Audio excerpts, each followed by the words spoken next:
పరమ తండ్రి నీకు స్తోత్రములు. హల్లెలూయా. బిగ్గరగా చెప్పుదాం. పరమ తండ్రి నీకు స్తోత్రములు, పరమ తండ్రి నీకు స్తోత్రములు, పరమ తండ్రి నీకు స్తోత్రములు. అందరికీ షావూత్ సబ్బాత్ షలోమ్. మరి యూట్యూబ్లో ఇస్తున్న వారికి పేరు పేరున షావూత్ సబ్బాత్ షలోమ్. మనం షావూత్ పండుగకు ఒక్కరోజు ముందు అనగా ముందు రోజుగా సబ్బాతును మనం కలిగి ఉన్నాం. కాబట్టి ఇది మనకు సిద్ధపాటు దినము మరియు మనకు విశ్రాంతి దినము. కాబట్టి ఆయన సన్నిధిలో ఆయన ఆత్మను పొందుకోవడానికి ఈ 24 గంటలు ఆయన సన్నిధిలో మనము ప్రార్థనాపూర్వకంగా ఆయనతో జీవించడానికి, ఆయనతో సాహసం చేయడానికి పరమతని మనకిచ్చిన శ్రేష్టమైన దినము ఈ సబ్బాత్ దినము. ప్రియులారా, అనేక దినాల నుంచి మనము షావత్ పండుగకు, పెంతెకోస్తు పండుగకు సిద్ధపడుతున్నాం. అనేక దినాల నుంచి ఆయన మనల్ని సిద్ధపరుస్తున్నాడు. ఉపదేశాల చేత షావత్ పండుగకు మనల్ని సిద్ధపరుస్తూ అనేక దినాల నుంచి మనం ప్రార్థిస్తున్నాం. అనేక మంది పరిశుద్ధుల ప్రార్థనలు, అనేక మంది కన్నీటి ప్రార్థనలు, అనేక మంది యొక్క విశ్వాసంతో కూడిన ప్రార్థనలు మనల్ని ఈ దినం వరకు సజీవులుగా ఉండి నడిపిస్తూ వచ్చాయి. పెంతెకోస్తు పండుగ దినమును ఆచరించే ధన్యతనిస్తూ ఇవ్వడానికి. ప్రియులారా, ఇది ఎంతో శ్రేష్టమైన పండుగ. పరిశుద్ధుడైన ఎలోహిమైన సర్వోన్నతుడు, సర్వాధికారి సినాయి పర్వతం మీదకి అలనాడు ఆయన దిగి వచ్చిన దినము షావూతు పండుగ దినము ఈ పెంతెకోస్తు పండుగ. మన నిర్గమకాండం 19వ అధ్యాయము 20వ అధ్యాయంలో కనబడుతూ వస్తుంటుంది. ఈ యొక్క దినముని, పెంతెకోస్తు పండుగ దినముని ఆయన దిగి వచ్చి మోషేకి ఆ విధంగా 10 ఆజ్ఞలు గల 2 రాతి పలకలు ఇచ్చాడు. మోషేకి తెలియజేసి వస్తున్నాడు, మోషే ఇదిగో పరిశుద్ధముగా ఉండుము, 3 దినాల నుంచి సమాజం అందరికీ హెచ్చరించుము, పరిశుద్ధముగా ఉండుమని సెలవిచ్చు. ఇదిగో నేను వస్తున్నాను మీ మధ్యలోకి, నేను దిగి వస్తున్నాను, దిగి రాబోతున్నాను. ఎందుకు అంటే నేను మిమ్మల్ని నా స్వాస్థ్యముగా చేసుకోవడానికి, మీరు నాకు స్వాస్థ్యముగా ఉండడానికి, మీరు నాకు యాజక రూపకమైన రాజ్యముగాను స్వకీయ సాంపాద్యముగా ఉండడానికి వరకు.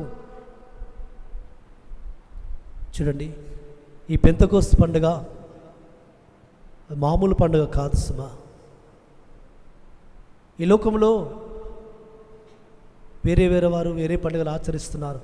వాటికి దానికి ముందు వెనుక ఏమి యొక్క చరిత్ర ఆధారాలు లేవు.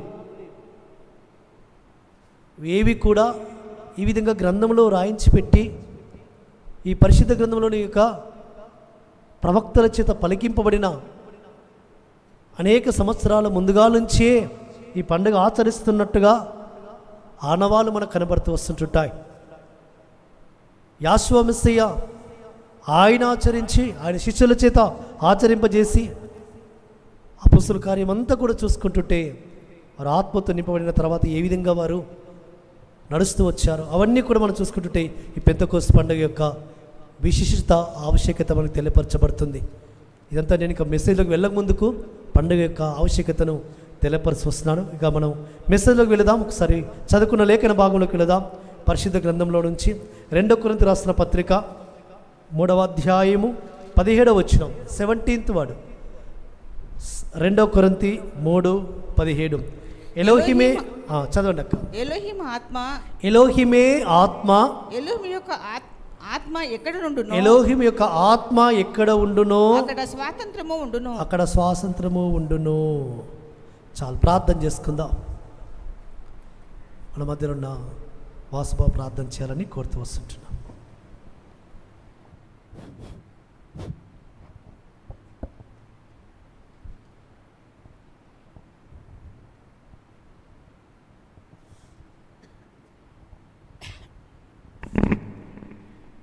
మహాపరిశుద్ధుడా, సర్వోన్నతమైన తండ్రి, ఆకాశ మహాకాశములు పట్టజాలనివాడ మా ఎలోహిం, పరిశుద్ధాత్ముడా, సర్వలోకనాథుడా, మహిమా స్వరూపి, ఆరోగ్య ప్రదాత, మీ పరిశుద్ధమైన మహిమగల మీ పరిశుద్ధమైన విశ్రాంతి దినమున అయా పండుగ దినమైనటువంటి 7వ వారపు సబ్బాతులో మీ జనాంగముగా, మీ బిడ్డలుగా తండ్రి నాయన మీ పరిశుద్ధాత్మను పొందుకోవడానికి సిద్ధపాటు దినమైనటువంటి ఈ దినమును మీరు ప్రత్యేకపరచుకొని మీ కృపలో భద్రపరిచి ప్రతి బిడ్డను తండ్రి మీరు పిలుచుకున్న విధానాన్ని బట్టి, మీరు సిద్ధపరుస్తున్న విధానాన్ని బట్టి అయా మీరు తండ్రి నాయన ఎవరిని కూడా తండ్రి మీ పరిశుద్ధాత్మను పొందుకోవడానికి మీరు విసర్జించరు నాయన.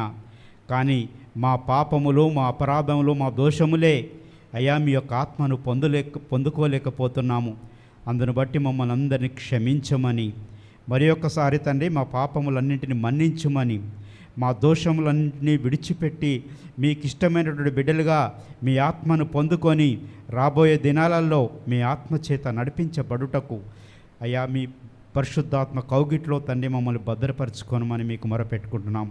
తండ్రి ఈ దినమున నాయన మీరు మాట్లాడడానికి మీరు నిలబెట్టుకున్న మీ దాసుడు, మీ ప్రియకుమారుడు దయాకర్ బ్రదర్ను మీరు నిలబెట్టుకొని మీరు మాట్లాడబోయే అయ్యా మీ మాటల సందేశాన్ని వివరించడానికి తండ్రి మీ ఆత్మచేత బిడ్డను మీరు నడిపించండి.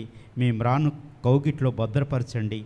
వినిచున్న మాకు తండ్రి మా చెవులు మందము చేసుకోకుండా, మా మనసు తండ్రి నాయన అయా నిమ్మలము కరిగి తండ్రి మీ మీద ఆనుకొని మిమ్మల్ని అత్తుకొని మీ పరిశుద్ధమైన వాక్యము చేత మేము సరిచేయబడుటకు మీ కృపా కాపుదల మాకు తోడుగా ఉంచుమని అయ్యా ఆన్లైన్లో వీక్షిస్తున్న బిడ్డలను కూడా వాళ్ళ కుటుంబాలను మీరు జ్ఞాపకం చేసుకోనమని మరి ఒక్కసారి దయాకర్ బ్రదర్ని మీ దయగల హస్తాలకు అప్పగించుకుంటూ మా రక్షకుడు, విమోచకుడు, నజరేయుడైన యెషోవా మెస్సీయ వారి దివ్యనామంలో స్తుతించి వేడుకుంటున్నాను పరమ తండ్రి. ఆమేన్. ఆమేన్.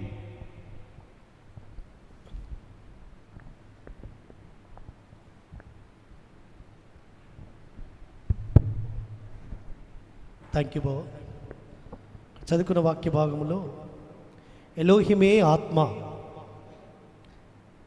ఎలోహిం యొక్క ఆత్మ ఎక్కడ ఉండునో అక్కడ స్వాతంత్రము ఉండును. ప్రియులారా, ఎలోహిం యొక్క వాక్యము చేత మనము ఈ దినమున ఒక ప్రత్యేకమైన, ఒక ఉన్నతమైన, శ్రేష్టమైన ప్రత్యక్షతలోనికి మనం రావాలి ఎలోహిం ఆత్మను పొందుకోవడానికి.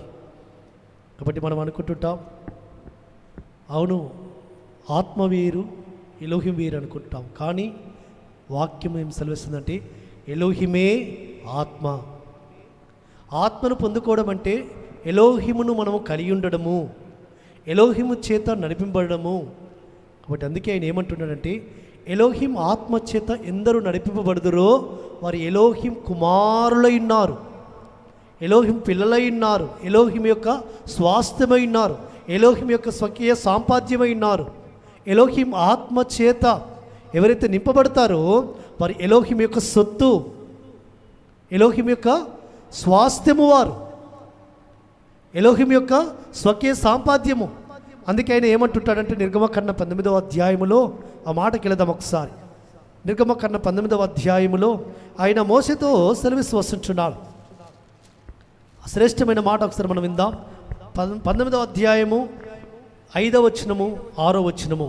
కాగా మీరు నా మాట శ్రద్ధగా విని నా నిబంధనను అనుసరించి నడిచిన ఎడల మీరు సమస్త దేశములలో నాకు స్వకీయ సాంపాద్యమగుదురు. సమస్త భూమియు నాదే గదా. మీరు నాకు యాజక రూపకమైన రాజ్యముగాను పరిశుద్ధమైన జనముగాను ఉందురని చెప్పుము. అయ్యా, నేను అనుగ్రహించబోయే ఈ మాటలు, ఈ ఆజ్ఞలు, ఈ కట్టడలు, ఈ నిబంధనలు మీరు అనుసరించి నడుచుకున్నట్లయితే, నేను చెప్పు మాటల ప్రకారం మీరు జీవించినట్లయితే మీరు నాకు ఏమైందురు?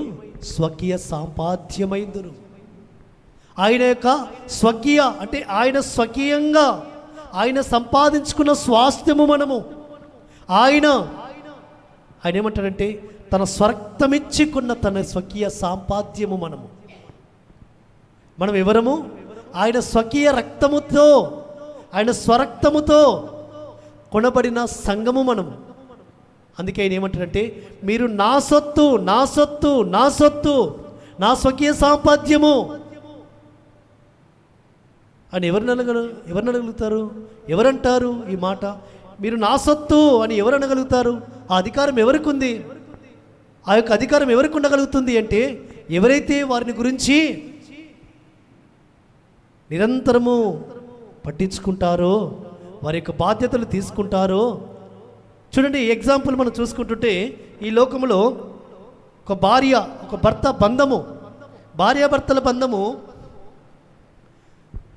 ఒక భార్యను ఒక భర్త ఏమని అనుకోవచ్చు, ఆమె నా సొత్తు.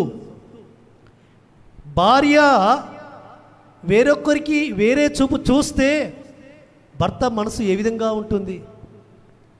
భర్త ఏమనుకుంటుంది భార్య? ఆయన నా సొత్తు, ఆయన నాకు మాత్రమే సొత్తు, నాకు మాత్రమే చెందాలి, నాకు మాత్రమే. ఇది బంధము. కాబట్టి మనము కూడా ఆయనతో కలిసి, ఆయన పోలికలకు మార్చబడి, ఆయనతో కలిసి ఆ యొక్క యాజక రూపకమైన రాజ్యముగా ఆయనతో కలిసి ఉండడానికి కొరకు ఆయన మనల్ని తన స్వకీయ సాంపాద్యంగా చేసుకుంటున్నాడు, తన ఆత్మను కుమ్మరించి.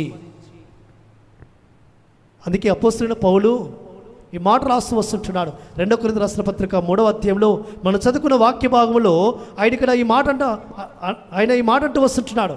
చివరి వచనములో, 3వ అధ్యాయము చివరి వచనములో, మనమందరమును ముసుకులేని ముఖముతో ఎలోహిం యొక్క మహిమను అద్దం వలె ప్రతిబింబింప చేయుచు మహిమ నుండి అధిక మహిమను పొందుచు ఎలోహిం ఆత్మ చేత ఆ పోలికగానే మార్చబడుచున్నాము. ఎలోహిం ఆత్మ చేత ఆ పోలికగానే. ఏ పోలికగా? ఆయన పోలికగా, ఆయన స్వరూపంలోనికి మనం మార్చబడడానికి కొరకు ఎలోహిం ఆత్మను మన మీద కుమ్మరిస్తుంటున్నాడు, మన మీద కుమ్మరించాలని ఆశపడుతూ వస్తుంటున్నాడు, ఆయన స్వకీయ సాంపాద్యంగా. కాబట్టి మనం ఎలాంటి బంధుత్వంలోకి వెళ్ళబోతున్నాం, ఎలాంటి బంధంలోకి వెళ్ళబోతున్నాం మనం అంటే, ఆయన నా వరుడు, నా ప్రియుడు, నా భర్త, ఆయన నేను ప్రియురాలును, నేను వధువును, నేను ఆయన భార్యను. ప్రియులారా, ఆయన కుమారులుగా కుమార్తెలుగా ఉన్న దానికంటే ఒక శ్రేష్టమైన, ఒక ఉన్నతమైన, విడదీయలేని బంధముతో యుగయుగాలు ఆయనతో కలిసి రాజ్యములో మనం ఉండబోతున్నాం. అదే యాజక రూపకమైన రాజ్యముగాను, ఆ యాజక రూపకమైన రాజ్యముగా ఉండడానికి కొరకు, ఆయన స్వకీయ సాంపత్యంగా చేసుకోవడానికి కొరకు ఆయన మనల్ని ఏం చేయమంటున్నాడంటే, ఆయనే ఆల్రెడీ చేశాడు. రక్తము కార్చి ప్రాణమర్పించి మరణించి 3వ దినమున తిరిగి లేచాడు. మనమేం చేయబడాలి? మన బాధ్యత ఏంటి? మన కర్తవ్యం ఏంటి? మన యొక్క స్థితి ఏంటి అనేది మనం ఒకసారి లేఖనాల ద్వారా మనం పరిశీలించుకోవాలి. లేఖనాలు సెలవిచ్చిన ప్రకారముగా ఆయన ఏమంటూ వస్తుంటాడంటే, ఒకసారి ఆయన మనల్ని ఒక మాట సెలవిస్తూ వస్తుంటున్నాడు. ఏ విధంగా మనం ఉండాలో, ఏ విధంగా మనము ఆయన యొక్క స్వరూపతను మార్చబడాలో చూద్దాం ఒక్కసారి. 2 కొరింథీయులకు రాసిన పత్రిక 7వ అధ్యాయంలో మొదటి వచనంలో ఒక మాట రాస్తూ వస్తుంటున్నాడు. ప్రియులారా, మనకు ఈ వాగ్దానములు ఉన్నవి గనక ఎలోహిం భయముతో పరిశుద్ధాత్మను సంపూర్తి చేసి పరిశుద్ధతను సంపూర్తి చేసుకొనుచు శరీరమునకును ఆత్మకు కలిగిన సమస్త కల్మషము నుండి మనల్ని పవిత్రులుగా చేసుకుందము. పరిశుద్ధతను సంపూర్తి చేసుకోవాలి. పరిశుద్ధతను సంపూర్తి చేసుకొనుచు అంటే అది నిరంతరము కొనసాగే ప్రక్రియ. అది నేను పరిశుద్ధపరచబడిపోయాను, నేను ఆల్రెడీ ఫుల్ఫిల్ అయిపోయాను, నేను ఇక నాకేం పరిశుద్ధపరచుకోవాల్సిన అవసరం లేదు అనే ఆ అభిప్రాయం ఉంటే అది నువ్వు భ్రమలో ఉన్నావు. ఆయన ఏమని సెలవిస్తున్నాడంటే, సంపూర్తి చేసుకొనుచు అంటే అది నిరంతరం కంటిన్యూ ప్రాసెస్. అయ్యా, నువ్వు ఈ లోకంలో జీవిస్తున్నప్పుడు ఏదో రకంగా నీవు అపవిత్రపరచబడుతుంటావు. ఆలోచనల ద్వారానో, తలంపుల ద్వారానో, చూపుల ద్వారానో. ఈ లోకం అంతా కూడా అపవిత్రమైన లోకము. ఈ అపవిత్రమైన లోకములో అపవిత్రత నీకు అంటుతూ వస్తుంటుంది. ఆ అపవిత్రతను ఏ విధంగా చేసుకోవాలి? నిరంతరమైనట్టు వస్తున్నాడు. మన శరీరమునకును ఆత్మకు కలిగిన కల్మషము నుండి మనల్ని పవిత్రులుగా చేసుకుందాము. మనం పవిత్రపరచబడుతుండాలి. వాక్యము ద్వారాను చూడండి, మనం ఏ విధంగా పవిత్రపరచబడుతుంటాం. మనల్ని పవిత్రపరిచేది ఏంటిది? మనల్ని పరిశుద్ధపరిచేది ఏంటిది? చూడండి, ఆయన మనల్ని 1 కొరింథీ రాసిన పత్రిక 6వ అధ్యాయంలో 11వ వచనంలో ఒక మాట అంటూ వస్తుంటాడు. 1 కొరింథీ రాసిన పత్రిక 6వ అధ్యాయము 11వ వచనంలో, ఎలోహిం రాజ్యమునకు వారసులు కానేరరు పైన కొన్ని అట్టివారై ఇంటిరి గాని ఎలోహిమైన యాషువ మెస్సియా నామమునను మన ఎలోహిం ఆత్మయందును మీరు కడగబడి పరిశుద్ధపరచబడిన వారై నీతిమంతులుగా తీర్చబడతారు. మన ఎలోహిం ఆత్మయందును మీరు పరిశుద్ధపరచబడి, ఎలోహిం ఆత్మ ద్వారా మనం ఏం చేయబడతాము? పరిశుద్ధపరచబడతాము. మనం పవిత్రులుగా చేసుకోవడానికి ఎలోహిం యొక్క రక్తము, ఎలోహిం యొక్క నామము, ఎలోహిం యొక్క ఆత్మ, ఎలోహిం యొక్క వాక్యము, ఈ 4 సాధకములు మనల్ని పరిశుద్ధపరుస్తాయి. ఎలోహిం యొక్క నామము ద్వారా పరిశుద్ధపరచబడతాం. ఎలోహిం యొక్క రక్తము ద్వారా, యాషువ మెస్సియా రక్తము ద్వారా మనం పవిత్రపరచబడతాం. మరి ఎలోహిం ఆత్మ ద్వారా కూడా మనము పరిశుద్ధపరచబడతాం. సంగమా, ఎలోహిం ఆత్మను ఎందుకు పోవాలి? ఎందుకు మనం పొందుకోవాలి అంటే పరిశుద్ధపరచబడడానికి, ఆయన స్వరూపతలోనికి మార్చబడడానికి, ఆయన పోలికలోనికి మార్చబడడానికి. అందుకే అపోస్తలుడు పౌలు ఆ ఆత్మ చేతనే మనము ఆయన పోలికలోనికి, మహిమ నుంచి అధిక మహిమలోనికి మార్చబడుచున్నాము అంటాడు. కాబట్టి ఎలోహిం ఆత్మ చేత పరిశుద్ధపరచబడిన వారే, పవిత్రపరచబడిన వారే. కాబట్టి ఆ పరిశుద్ధతను సంపూర్తి చేసుకోవచ్చు. మనం ఆయన పోలికలోనికి మార్చబడాలి. అదే ఆయన కోరుతుంటున్నాడు. అప్పుడే ఆయన ఏమంటాడంటే, మీరు నాకు యాజక రూపకమైన రాజ్యముగాను పరిశుద్ధమైన జనముగాను నేను మీతో కలిసి యుగ యుగాలు ఆయనతో కలిసి, ఆయన మనతో కలిసి ఉండబోయే ఆ రాజ్యములో ఉండడానికి కొరకు ఆత్మ మనము కోరుకోవాలి సుమా. అపోస్తలుడైన పౌలు ధర్మశాస్త్రంలో చాలా దిట్ట. ధర్మశాస్త్రమును బాగా చదివి ధ్యానించి ఇవన్నీ మాటలు సంఘాలకి ఉపదేశిస్తూ రాస్తున్నాడు. ఇవన్నీ చదువుతుంటుంటే ఆ మోసే గురించి రాస్తున్నాడు. ఆ 3వ అధ్యాయంలో మోసే సీనాయి పర్వతం మీదకి వెళ్ళి ఆ ధర్మశాస్త్రం తీసుకొని వస్తున్నప్పుడు ఆ మహిమ దినదినము ఏమవుతుంది? తగ్గిపోతుంది. ఒకప్పుడు ఆయనకు మహిమ సీనాయి పర్వతం మీద ఆయనకు ఏ మహిమ ఉందో ఆ మహిమలో ఉండి ధర్మశాస్త్రం తీసుకున్నాడు, పదాజ్ఞలు తీసుకున్నాడు. ఆయనతో కలిసి 40 దినాలు ఉన్నాడు అక్కడ. ఆయన, మోసే, ఎలోహిం ఇరువురు ఏ విధంగా మాట్లాడుకున్నారు? ముఖాముఖిగా ఎలోహిం స్వరముతో చెప్తున్నప్పుడు మోసే వాటిని రాసుకుంటూ వచ్చాడు. ఒక స్నేహితుడితో మాట్లాడినట్టు, ఒక మనుషుడితో మాట్లాడినట్టు ఎదురుగా కూర్చొని మాట్లాడుతున్న ఆ యొక్క మహిమ ఎంత మహిమలో ఉంటే ఎలోహింతో కలిసి 40 దినాలు ముచ్చరిస్తారు. ఆ మహిమనే తగ్గిపోయినదై ఉన్నప్పుడు ఆ దానికంటే శ్రేష్టమైన ఈ యొక్క పరిచర్య, ఈ యొక్క మహిమ ఏది? ఇప్పుడు ఈ యొక్క సియోనులో ఎలోహిం ఆత్మ మన మీద కుమ్మరించిన ఈ ఆత్మ, ఈ పరిశుద్ధాత్మ, సియోను షావోతులో కుమరించిన పరిశుద్ధాత్మ మనల్ని ఏం చేస్తుందంటే మహిమ నుండి అధిక మహిమలోనికి మనల్ని తీసుకెళుతూ వస్తుంటుంది. సీనాయి మహిమ దినదినము తగ్గిపోయింది. కానీ సియోను మహిమ దినదినము అధికమవుతూ వస్తుంటుంది సుమా. ఆ సియోను మహిమలో మనం ఉండాలని ఆయన ఆశ. యాషువ మెస్సియా రక్తంతో కడుగుబడిన సంగమా, షాబోతు పండుగ ఒక దినంలో సిద్ధముగా ఉన్న మనము, సిద్ధపాటు దినంలో ఉన్న మనము, ఒక దినం ముందుగా ఉన్న మనం ఆత్మను పొందుకోవడానికి కొరకు పరిశుద్ధుడు మనతో మాట్లాడుతున్న ప్రతి మాట. ఇంకొక మాట మనం చూసుకొని ముందుకు వెళదాం. ఒక మాట, పరిశుద్ధాత్మను పరమ తండ్రి మనం పొందుకోవాలంటే మనం ఏం చేయబడాలి?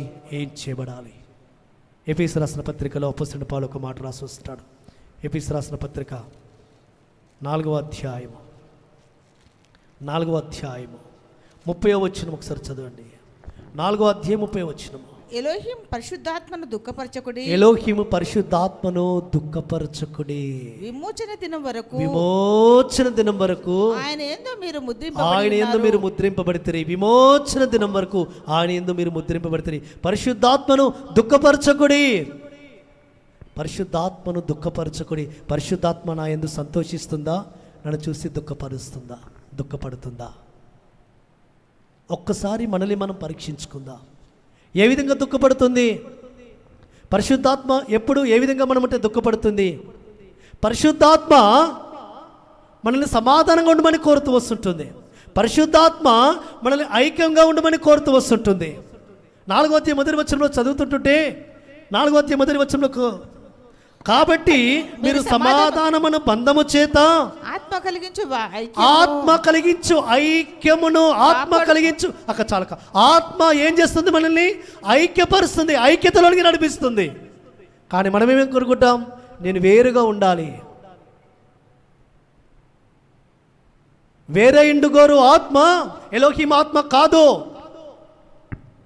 వేరుగా ఉండాలని కోరుకున్న ఆత్మ ఎలోహిం ఆత్మ కాదు. ఐక్యంగా ఉండాలి. సహోదరుల ఐక్యత కలిగి జీవించుట ఎంత మేలు, ఎంత మనోహరము. ఐక్యత కొరకు ప్రయాసపడు. సహోదరుల మధ్యలో, సిస్టర్స్ మధ్యలో ఐక్యత ఉందా? ఐక్యత కొరకు నువ్వు ప్రయాసపడితే ఎలోహిం ఆత్మ చేత నింపబడతావు. నేను నా సహోదరితో, నా పక్కన సహోదరితో ఐక్యంగా ఉన్నానా? సమాధానంగా ఉన్నానా? నా ఇంటిలో ఐక్యత ఉందా? ఎందుకంటే ఇక్కడ రాయబడిన మాట, మీరు సమాధానం బంధము చేత ఆత్మ కలిగించు ఐక్యతను కాపాడుకొనుటయందు శ్రద్ధ కలిగిన వారై. దేని మీద శ్రద్ధ ఉండాలి? బంగారం సంపాదించుకోవాలి, పట్టు చీరలు కొనాలి, లేకుంటే మనము ఇక ఎవరినెవరిని ఏ విధంగా బాధ పెట్టాలని దాని మీద ఆలోచనలు చేస్తుంటారు. దాని మీద శ్రద్ధ. కానీ వాక్యం ఏమి సెలవిస్తుంది? పరిశుద్ధాత్మ ఏమని బోధిస్తుంది? ఈ దినమున షావుతు పండుగ ఒక దినమున ముందు నీతో మాట్లాడుతుంది. పరిశుద్ధాత్మ ఈ దినమున ఐక్యత కలిగించు. ఏమి కలిగిస్తుంది? పరిశుద్ధాత్మ ఐక్యత కలిగిస్తుంది. లేఖనాలు ఏమని సెలవిస్తున్నాయి? సహోదరులు ఐక్యత కలిగి జీవించుట ఎంత మేలు, ఎంత మనోహరము. అక్కడ ఆశీర్వాదము, అక్కడ శాశ్వతమైన జీవముండును. అక్కడ జీవం ఉంటుంది. అక్కడ ఐక్యత ఉంటే జీవం ఉంటుంది. అక్కడ ఆశీర్వాదం ఉంటుంది. అక్కడ ఎలోహిం ఆత్మ ఉంటుంది.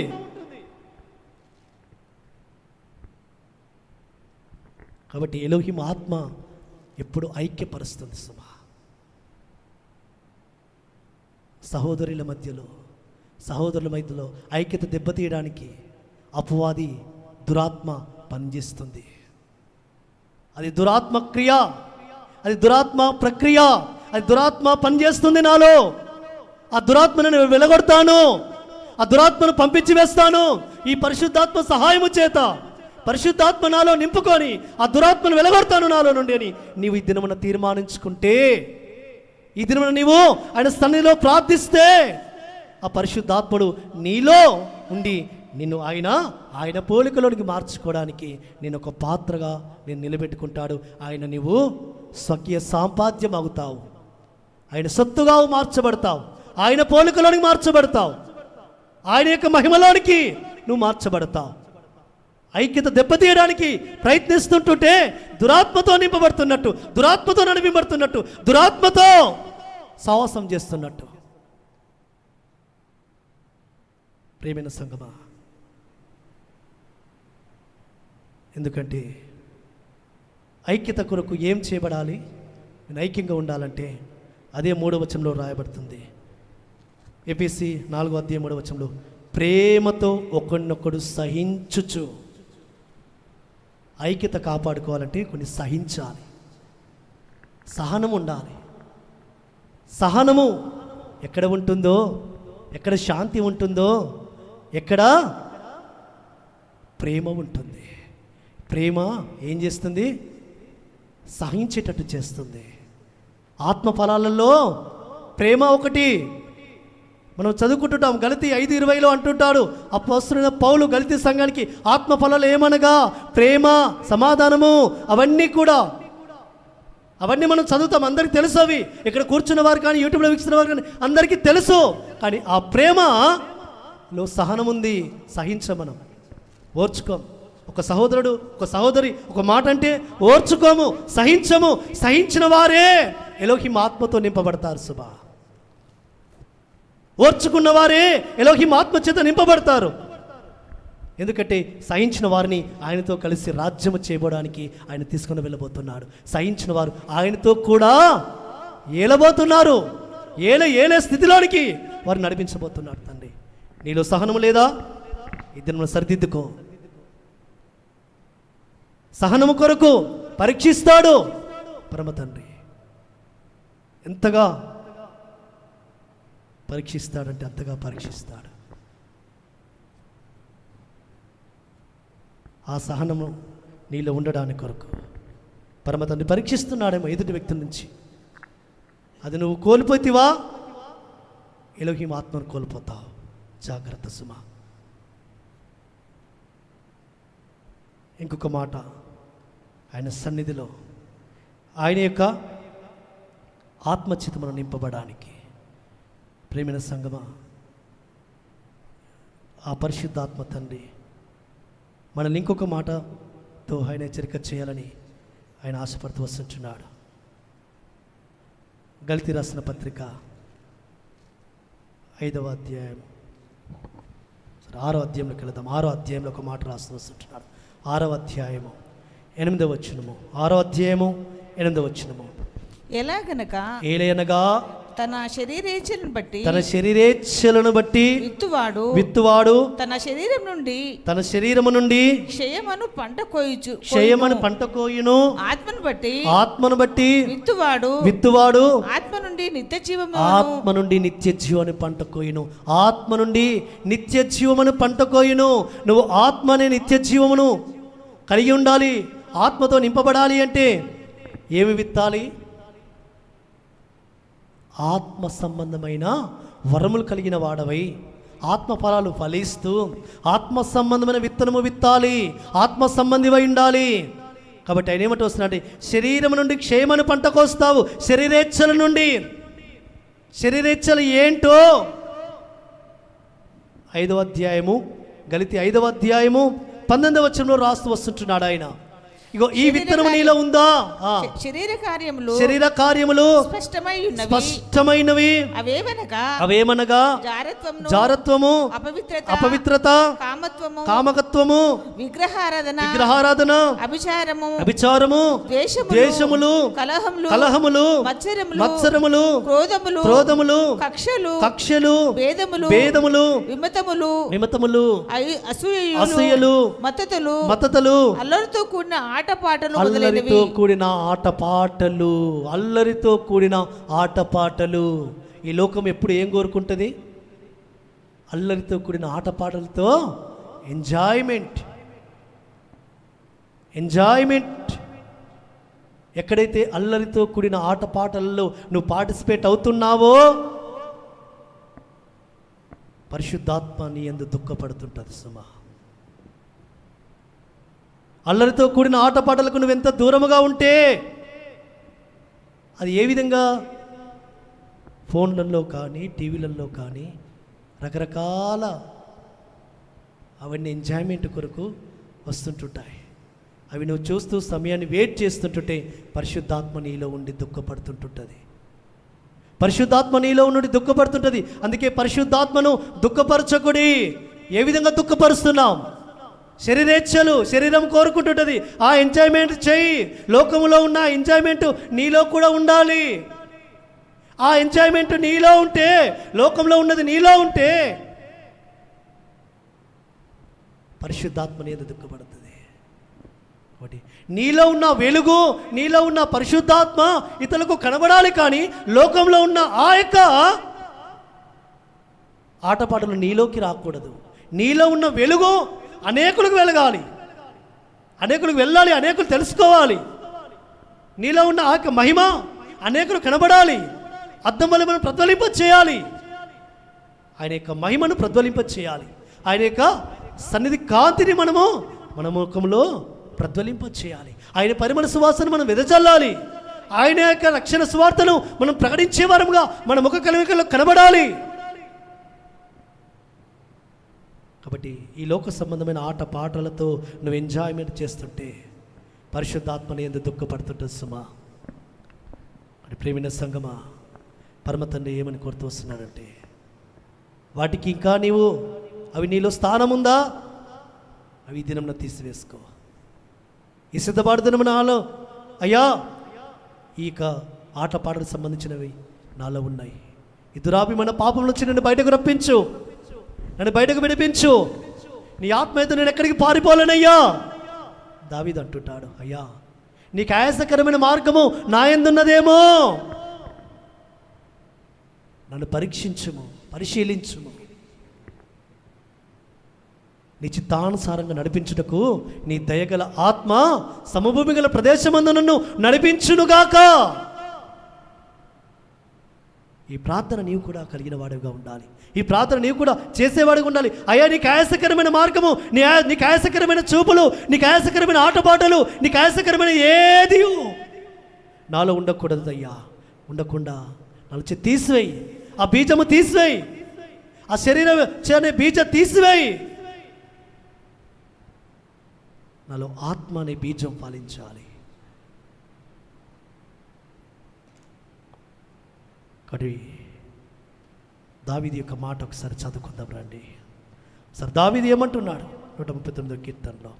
ఆయన ఆత్మతో ఆయన మాట్లాడుతున్నాడు. ఎలోహిమే ఆత్మ, ఎలోహిం అనే ఆత్మతో ఆయన మాట్లాడుతున్నాడు. ఒక మాట చూద్దాం. 143వ కీర్తన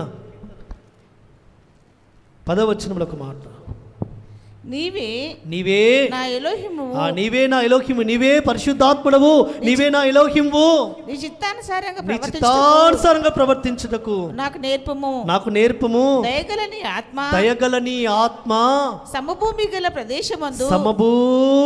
ప్రదేశమందు నన్ను నడిపించునుగాక. దయగల నీ ఆత్మ సమభూమి గల ప్రదేశమందు నన్ను నడిపించునుగాక.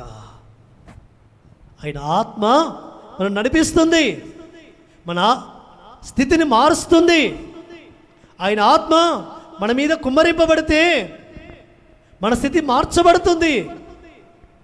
ఆయన ఆత్మను పొందుకోవడానికి కొరకు మనం సిద్ధపడాలి. అయ్యా నీ చిత్తానుసారంగా నా చూపులు ఉండాలి, నీ చిత్తానుసారంగా నా మాట ఉండాలి, నీ చిత్తానుసారంగా నా నడవడిక ఉండాలి, నీ చిత్తానుసారంగా నా ఆలోచనలు ఉండాలి, నీ చిత్తానుసారంగా నా క్రియలు ఉండాలి. అప్పుడే నేను నీ స్వారూప్యతలకు మార్చబడతా. నీ ఆత్మచేత నేను నడిపించడానికి కొరకు నాకు సహాయం దయచేయి తండ్రి. ప్రేమైన సంగమా, ఆయన దావీదు యొక్క జీవితంలో చేసిన ప్రార్థన మన జీవితంలో కూడా కలిగి ఉండాలని ఇంకొక మాట అయినట్టు వస్తుంటున్నాడు. 139వ కీర్తనలో ఆయన ఒక మాట అంటూ వస్తున్నాడు. 23వ వచనములో ఒక మాట, 24వ వచనము, 24 చదవండి అక్క. 139, 24లో నీకు ఆయాసకరమైన మార్గము నా యందున్నదేమో చూడుము. చాలు అక్క, చాలక్క. నీకు ఆయాసకరమైన మార్గము, నీకు ఆయాసకరమైన మార్గంలో నడుస్తున్నానేమో, తలంపులు తలుస్తున్నానేమో, ఆయన దుఃఖపెట్టే విధానములో, ఆయన మన యందు ఆయన ఆత్మ క్షోభించే విధానములో మనం నడుస్తున్నామేమో. ఆయన ఆత్మ క్షోభింపచేయనంతగా మన ప్రవర్తన ఉండకూడదు. మన ప్రవర్తన మార్చుకోవాలని ఆ పరిశుద్ధాత్మని దినమున మనతో మాట్లాడుతున్నాడు. అయ్యా నీ ఆత్మతో నేను ఎక్కడికి పారిపోదును? 139వ కీర్తనలో అంటాడు, అయ్యా నేను వేకోరెక్కలు కట్టుకొని ఆకాశమునికి ఎక్కిపోయినను అక్కడ ఉన్నావు, అక్కడి నుంచి పడదోస్తావు. నేను ఆయన నుంచి పారిపోయి విమానంలో ఎక్కడైనా ఫ్లైట్ ఎక్కి వేరే దేశానికి వెళుతా, వేరే దేశంలో నివాసం ఉంటా, వేరే దేశంలో కాదు, భూమి మీద కాదు, ఆకాశ మండలానికి అంతరిక్షంలోకి వెళుతా అంటే అక్కడి నుంచి కూడా ఆయన పడదోస్తాడు. సముద్రం అడుగు భాగంలోకి వెళుతా, అక్కడ దాక్కుంటా, అక్కడికి కూడా ఆయన వస్తాడు సుమా. తప్పించుకోలేవు ఆయన యుద్ధం నుంచి, తప్పించబడలేవు. అందుకే దావీదు ఆ మాట రాసి వస్తున్నాడు, అయ్యా నీ యుద్ధం నుంచి నేను ఎక్కడికి తప్పించుకుంటాను? నీ కన్నులు కప్పి నేను ఎక్కడికి వెళ్ళగలుగుతాను? నీ కన్నులు కప్పి నేను ఏం చేసినా అదొక దినమున బట్ట బయలవుతుంది అయ్యా. చక్కగా కనబడుతుంది తెర మీద. ఆయన ఆకాశము, ఆయన మహిమరాజ్యములో తెర మీద కనిపిస్తుంటాయి మన క్రియలన్నీ, మన ఆలోచనలు, మన తలంపులు, మన క్రియలు. లోకమంతా చూస్తుంటుంది. మనం చీకట్లో చేసిన ప్రతి క్రియ అక్కడ తెర మీద చూపిస్తుంటుంది. అందుకే ఇప్పుడే మనం ఒప్పుకుంటే, ఇప్పుడే మనము సరిదిద్దుకుంటే, అయ్యా నీ యుద్ధం నుంచి నేను ఎక్కడికి పారిపోతాను? నన్ను కలుగజేసిన వాడవు నీవే, నా అంతర్యంలో లెక్కించిన వాడవు నీవే, తల్లి గర్భంలో నన్ను రూపించిన వాడవు నీవే. అయ్యా నేను పిండముగా ఉండగానే నీ కళ్ళు నన్ను చూశాయి అయ్యా అని మనం ప్రార్థిస్తే ఆ ప్రార్థన ఫలం ఇస్తాడు తండ్రి. ఆయన ఆత్మచేత నేను నింపుతాడు. అటు భక్తుల యొక్క ప్రార్థన మన జీవితాల్లో కలిగి ఉండాలి. మన స్థితిగతులు మార్చబడాలి, మన ప్రవర్తన మార్చబడాలి. మనము ఆయన సన్నిధిలో పవిత్రతను సంపూర్తి చేసుకోవాలి. పవిత్రతను, పరిశుద్ధతను సంపూర్తి చేసుకొనొచ్చు మన ఆత్మకును శరీరములకు కలిగిన కల్మషం నుంచి మనల్ని మనం పరిశుద్ధపరచుకుంటే ఎలోహిమే ఆత్మ, ఎలోహిం ఆత్మ ఎక్కడ ఉండునో అక్కడ స్వతంత్రత ఉండును. ఆయన మనల్ని స్వతంత్రులుగా చేస్తాడు. ఆయన యొక్క ఆత్మ స్వతంత్రతనిస్తుంది, శక్తినిస్తుంది, బలమునిస్తుంది. ఆయన ఆత్మ మన ద్వారా మాట్లాడింపజేస్తుంది. ఆయన ఆత్మ మనల్ని స్థిరపరుస్తుంది, నడిపింపజేస్తుంది, బలపరుస్తుంది. ఆయన యొక్క స్వకీయ సాంపాత్యముగా మారుస్తుంది, ఆయన పోలికలోనికి మారుస్తుంది. కాబట్టి అట్టి విధంగా ఉండున్నట్లుగా ఒక 2 నిమిషాలు ప్రార్థన చేసుకుందాం. మోకరిల్లుదాం ఆయన సన్నిధిలో. అయ్యా నీకు ఆయాసకరమైన మార్గము.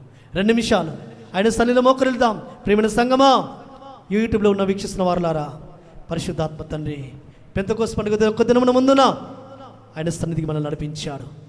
ఒక 24 గంటలు కూడా లేవు సమయం వృధా పోనీయకుండా ఆయనకు ఆయాసకరమైన మార్గము, శరీరేచ్ఛలనే బీజము మనలో ఉన్నదేమో ఒక్కసారి పరీక్షించుకొని పరిశీలించుకుందాం. ఆయన పరిశుద్ధాత్మతో నింపబడానికి కొరకు, ఆయన పలుకులను మార్చబడానికి, ఆయన స్వరూపతను మార్చబడానికి కొరకు, ఎలోహిమే ఆత్మచేత మనం నింపబడానికి కొరకు ఆయన సన్నిధిలో ప్రార్థించుకుందాం. ప్రార్థించుకోండి, ఆయన సన్నిధిలో ప్రార్థించుకోండి. దావీదుకు కలిగిన ప్రార్థన, అయ్యా నీకు ఆయాసకరమైన మార్గము నా యందున్నదేమో పరీక్షించుకుంటున్నానయ్యా. ఇది పరీక్షించుకునే సమయము, మనల్ని మనం పరీక్షించుకునే సమయము, మనల్ని మనము ఆయన సన్నిధిలో రెక్టిఫై చేసుకోవాల్సిన సమయము, సరిదిద్దుకోవాల్సిన సమయము. నిర్లక్ష్యంగా ఉండకండి. ఎవరేమనుకుంటారో నేను మోకరిల్తే ప్రార్థన చేస్తాను, ఎవరేమనుకోకండి. నీకు ఎలోకి మాత్రమే ఈ సమయంలో బంధము. ఆయనతో నీతో మాట్లాడాడు, ఇప్పుడు నువ్వు ఆయనతో మాట్లాడు. ఇంతవరకు ఎలోహిం నీతో మాట్లాడాడు, ఇప్పుడు నువ్వు ఎలోహింతో మాట్లాడు. ఆయన మాటలకు ఆన్సర్ ఇవ్వు, ఆయన మాటలకు జవాబు ఇవ్వు. ఆ పరిశుద్ధాత్ముడు నీతో మాట్లాడిన ప్రతి మాటకు నువ్వు విధేయురాలు కా. ఎలోహిం తన ఆత్మతో నింపుతాడు. ఎలోహిం ఆత్మచేత నింపబడతావు. ఎలోహిం ఆత్మచేత నువ్వు నింపబడితే ఆయన యొక్క సంతోషము, సమాధానం నీలో సమృద్ధిగా ఉంటుంది. ఆ పరిశుద్ధాత్మ తండ్రి మనతో మాట్లాడుతుండగా నిర్లక్ష్యంగా ఉండకుండా, అయ్యా ఇంతకాలము నేను నిన్ను ఆయాసపరిచాను, దుఃఖపరిచాను, నీ ఆత్మ నాలో దుఃఖపడినంతగా నేను అయ్యా ప్రవర్తించాను. నా ప్రవర్తన సరిదిద్దుకుంటున్నాను, నా ప్రవర్తన సరిచేసుకుంటున్నాను. అయ్యా బంధమును కాపాడుకున్నట్లు, బంధుత్వాలు కాపాడుకున్నట్లు, ఐక్యతను కాపాడుకున్నట్లు, ప్రేమ కలిగి జీవించుట్లో నేను సహించలేకపోయా. సహనం లేకపోయింది, సహనం కోల్పోయాను, సహనం లేక మాట్లాడాను. నాలో సహనము దయచేయి తండ్రి, నన్ను క్షమించు, ప్రేమ కలిగించు. ఆ సహనము, ప్రేమ కలిగి ఉండడానికి సహనం కలిగి జీవించడానికి ఆయన సహాయము కోరు. ఆయన నడిపిస్తాడు. ఆ పరిశుద్ధాత్మ తండ్రి మనతో మాట్లాడుతున్నప్పుడు మనము ఆయన మాటకు లోబడుదాం. సర్వోన్నత రాజ్యాధిపతి ఆశీర్వదించు. నీ సన్నిధిలో ఎవరైతే బిడ్డలు తీర్మానించుకొని ప్రార్థించారో ఆ తీర్మానాలను మీ రక్తంతో ముద్రించి మీ నామాన్ని బట్టి వారిని క్షమించి పరిశుద్ధపరిచి మీ ఆత్మతో నింపమని నీకు స్వకీయ సాంపత్తిక వారిని చేసుకోమని ప్రార్థిస్తూ యాశ్వామిస్య నామమున స్తుతించి ప్రార్థించి వేడుకుంటున్నాము తండ్రి. ఆమేన్. పరమ తండ్రి మాట మనకిలో దీవించునుగాక.